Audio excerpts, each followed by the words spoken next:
Hi everyone. ఇంకా బోనాలైతే ఇది రెండో సైడ్ అండి. మేము ఫస్ట్ అమ్మవారికి అయితే ఒక సైడ్ బోనం సమర్పించి వచ్చాను.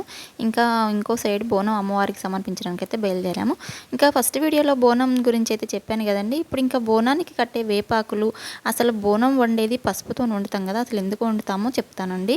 బోనానికి వేపాకులు కట్టడము, పసుపుతో అన్నం వండడం కూడా దీనిది ఒక సైంటిఫికల్ రీజన్ ఉందండి. ఏంటి అని అంటే పసుపు వేపాకులు మనకి యాంటీ బ్యాక్టీరియల్గా పనిచేస్తాయండి.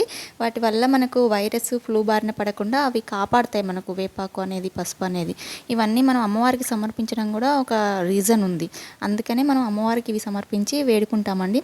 ఇవి మనకి వ్యాధుల బారిన పడకుండా కాపాడి వీటి వల్ల మంచి ఆరోగ్యం అనేది మనకు ఉంటుంది.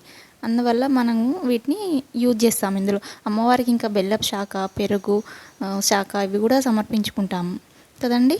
ఓకే అండి, నాకు తెలిసినంత ఈ చిన్న వీడియోలో చెప్పానండి. బాయ్ అండి.